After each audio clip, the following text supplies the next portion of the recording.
economy is operating at full employment output, and the government has a balanced budget.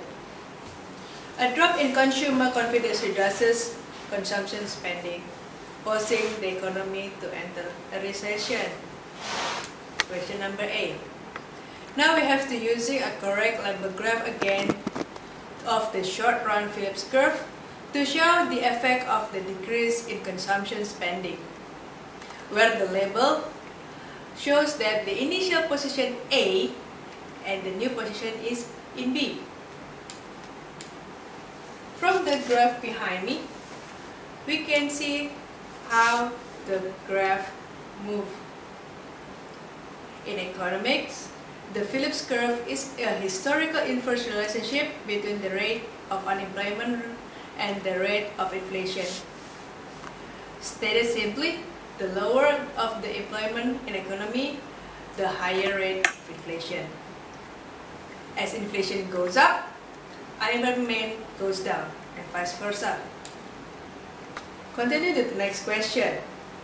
We have to assume that current real gross domestic product, or GDP, falls short of full employment output by $500 billion, and the marginal propensity to consume is 0.8.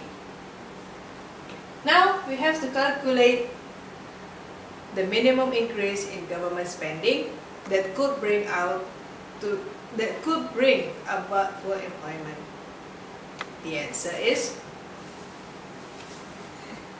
the expenditure multiplier, or ME, will be 5. Why? Because the current output falls short by $500 billion, it will take a minimum increase in government spending of $100 billion to get to full employment. Question E. Now we have to make another assumption.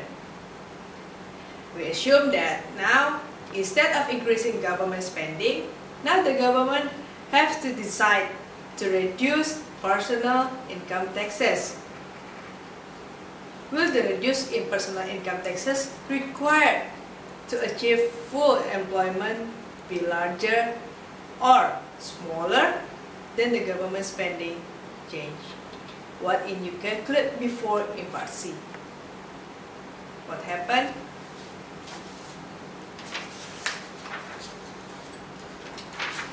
Because the tax multiplier, or MT, is smaller, it makes that larger tax cut than the increase in government spending. Because current output is $500 billion, short of FE in Y, and the MT is 4. It will take a tax cut of $125 billion US, or 4 times. Now, what do you know about the tax multiplier? Tax multiplier is the negative marginal propensity to consume times 1 minus the slope of the aggregate expenditure line. Now, we have to know about what is the marginal propensity. We get 2 marginal propensity. One is marginal propensity to save, which is the ratio of the change in aggregate production to an autonomous change in aggregate expenditure, when the consumption is the only induced expenditure. The second one is marginal propensity to consume. The proportion of each additional dollars of household income that it used for consumption expenditure, or alternatively, this is the change in consumption expenditure due to a change in disposable income.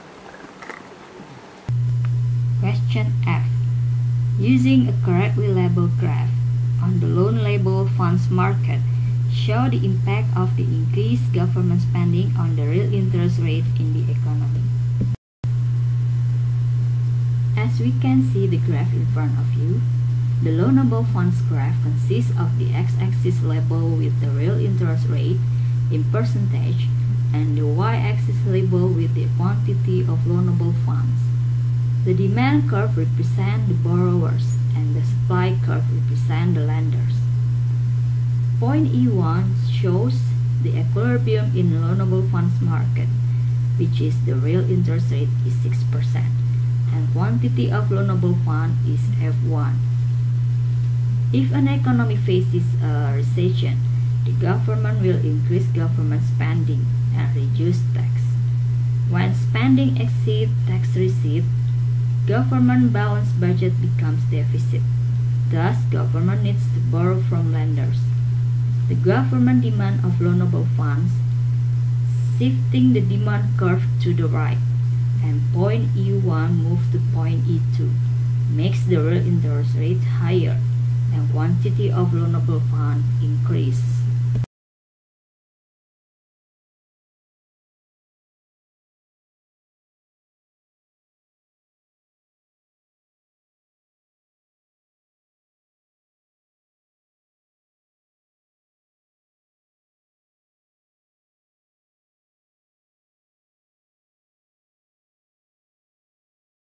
What is the effect when the real interest rate change in part D that we have been explained before will affect the growth rate of the Indonesia economy?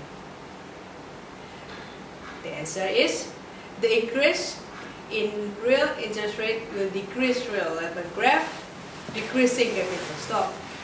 This will decrease aggregate demand and decrease GDP as well, or growth rate in the Indonesia economy. The real interest rate is the growth rate of purchasing power derived from an investment. By adjusting the nominal interest rate to compensate for inflation, you are keeping the purchasing power of a given level of capital constant over time. That is our presentation. Hope you will know and you will learn a lot about microeconomy as well. Thank you. This presentation is represented by Group 3 of Bashar, second batch of SBM ITB Jakarta.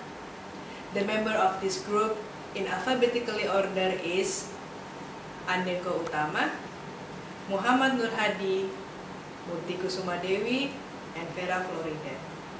Thank you for watching. Assalamualaikum warahmatullahi wabarakatuh.